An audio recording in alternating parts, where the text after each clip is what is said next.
63 billion. 63 billion, trillion, million, billion. Billion, Baba. Congratulations to Mr. Nkosana Makate. Thank you for being an inspiration. Thank you for fighting the fight. Thank you for staying the cause. Thank you for being consistent for all these years. Thank you for believing in yourself. Thank you for not giving up on yourself. I can only imagine what you've had to go through all these years. All this noise from all these different people. And I can imagine the amount of support and love that you are probably getting now, or that you will be getting now, because imali yes. Na ma ex-girlfriend azobafona nabantu asebabala imali yakho nokuthi uyenzeni imali yakho ingakafiki nokufika. I just want to thank you for fighting for us. For me, I think you are the most greatest important person in our lifetime as far as young black entrepreneurs, inventors, creators, pioneers in this continent are concerned. I believe you are the most important person.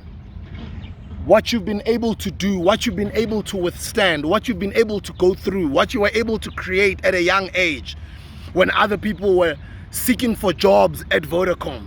You are not seeking for a job at Vodacom. I listened to your interview with David Mashabela on his podcast, on the King's podcast, King David Mashabela's podcast. Shout out to Mr. Mashabela. You did say there that no, when I pitched the idea, I was not pitching it to my employee or as an employee. I was pitching it because I was seeing a new company having opportunities for young people, and I was seeing deals being done in front of me, and everybody was doing deals, and I was in those rooms, I was in those boardrooms, and I was privy to that information, and I was one of the inventors. And there were others, Abelung, that were around, that were coming up with stuff, and they made lots of money and nobody complained.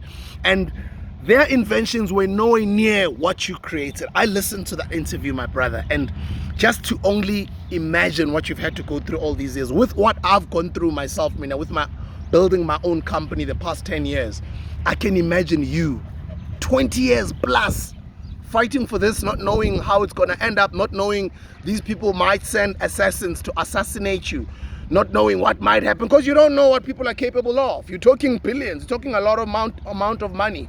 I can only imagine how you've had to live your life the past 20 years. So for that, I want to thank your family.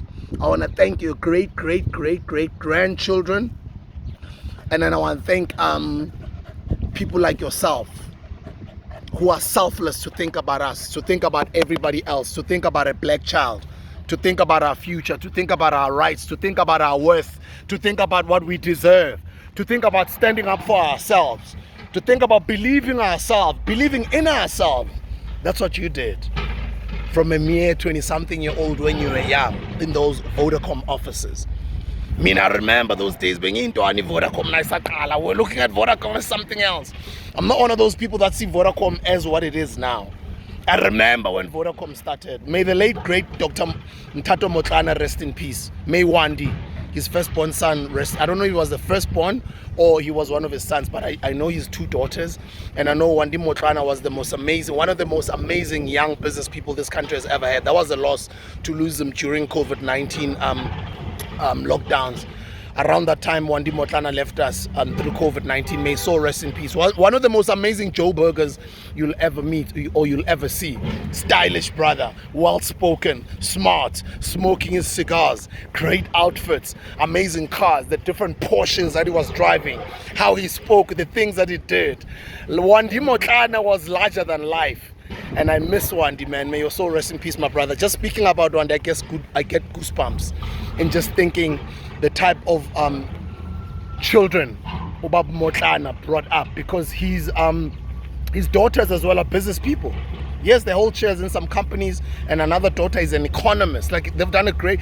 Guys, there's a lot of black intellectuals that have done a great job in this country. And anyway, may Dr. Motlana soul rest in peace. So Dr. Motlana also sadly left us many years ago. He was one of the people that started MTN. Sorry, MTN. Oh, I'm mixing it up. So Dr. Motlana was MTN, not Vodacom. Yeah, but anyway, I remember also when Vodacom started.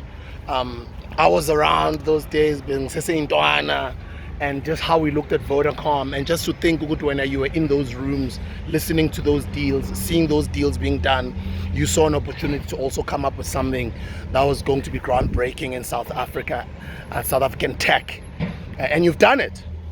You kept relationships alive for the past 20 years. You've gotten even people married. Abanye banengane manje, ingane zabo sezikhulile zema 2000 ngenxa yakho Baba Makate.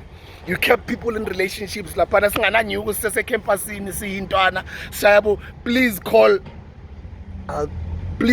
5 o'clock. Like you're trying to say I'll be home at 5 o'clock. Or please call, send it now. Or please call. Whatever you're trying to say, you'll put it within that please call whatever. Like I remember those days. Remember those days, guys. It's all because of Ntate Nkosana Makate. You deserve every little penny of that money, even more, and for all of the inconvenience, because it'll be forever written in history for big multinationals or corporates to never take advantage of an African child ever again. Because if they never taken advantage of you from the first place and they paid you from day one, they wouldn't have to go through what they're going through now, where they have to negotiate with you and the terms of how they will have to pay you. But I want to thank you. I want to appreciate you. I want to honor you. And I want to say to South Africans, I see me again. He deserves all of his pennies. If I was him, I'd ask him to move overseas or move somewhere. Lapho singeke simhluphe khona ngoba uyasazi ke thina sijana abantu abamnyama. Nasikwazi ukuthi uyinilotho ndoda, nasikwazi ukuthi uyiphethe, especially edlule kaMtsipa. I'm just joking, but you know what I'm trying to say. So I just hope that man's life can be spared. He can be safe with his children. He can grow and be an amazing great-great-grandfather. And I hope he can write books. He can write lectures. He can share his story. And he can tell the world about how he was able to go up against Goliath and defeat a Goliath, being a David. For me, from one entrepreneur to another, I salute you. I respect you. I appreciate you. And I thank you. As far as the money is concerned, for those who are saying what must he do with it, if it was me, what was I going to do with it? I've never been in that business of having to count other people's pockets and having to dictate as to what they must do with their money. But I believe because Nati Makate has grown enough, and sometimes uNkulunkulu nokukutesta ukuthi imali sometimes kumele uyithole sowumdala mhlambe, because mhlawumbe kube uyithole usesemncane, mhlawumbe ungekwazi ukuthi kube mhlamba awukho namanje la, kube mhlamba uphile, because sometimes abanye bethu imali nokusihlanyisa. I mean, I know imali yangenzana nangiseseyintwana, and I'm actually glad uNkulunkulu put me through situations where I've had to lose money and start afresh again, because abanye abantu you find that uNkulunkulu entrusts you with certain responsibilities or bigger responsibilities at a certain age. And I think it is what has happened to the likes of Baba Makate. So Baba Makate, siyabonga. Please call me.